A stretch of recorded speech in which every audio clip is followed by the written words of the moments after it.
Hello everyone, welcome to our channel. Telugu రాష్ట్రాలలో మారినటువంటి వాతావరణ పరిస్థితులు, కొన్ని జిల్లాల్లో భారీగా పెరిగినటువంటి ఉష్ణోగ్రతలు, మరికొన్ని జిల్లాల్లో కురుస్తున్నటువంటి వర్షాలు.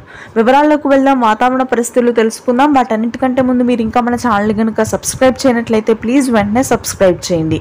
ఇక లేట్ చేయకుండా వివరాల్లో కనుక వెళ్ళినట్లయితే, బంగాళాఖాతంలో ఏర్పడినటువంటి అల్పపీడన ద్రోణి అనేది బలహీనపడడంతో గత 5 రోజులుగా కురుస్తున్నటువంటి వర్షాలు మధ్యాంధ్ర, ఉత్తరాంధ్ర జిల్లాలో పూర్తి స్థాయిలో తగ్గుముఖం పట్టాయి.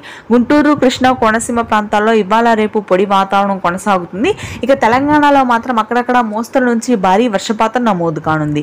మధ్య తెలంగాణలోని హైదరాబాద్ పరిసర ప్రాంతాలు, కరీంనగర్, వరంగల్, భద్రాద్రి కొత్తగూడెం జిల్లాల్లో తేలికపాటి నుంచి మోస్తరు వర్షాలు నమోదైతే, ఇక ఉత్తర కోస్తా అదేవిధంగా ఉత్తర తెలంగాణ జిల్లాల్లో కూడా రానున్నటువంటి 2 రోజుల పాటు ఉపరితల ఆవర్తన ద్రోణి కొనసాగే అవకాశం ఉంది. ముఖ్యంగా చూసుకున్నట్లయితే శ్రీకాకుళం, విజయనగరం, విశాఖపట్నం, తూర్పుగోదావరి, పశ్చిమ గోదావరి అదేవిధంగా గుంటూరు, కృష్ణా ప్రాంతాల్లో జూలై 2వ వారంలో అతి భారీ వర్షాలు నమోదయ్యే అవకాశాలు ఉన్నాయి. ఉత్తర తెలంగాణలోని నిజామాబాద్, ఆదిలాబాద్, ఖమ్మం ప్రాంతాల్లో చిరుజల్లులు నమోదవుతాయి. రాయలసీమ వ్యాప్తంగా తిరుపతి, చిత్తూరు ప్రాంతాల్లో మోస్తరు వర్షాలుంటాయి. ఈ రోజు thanks for watching this video.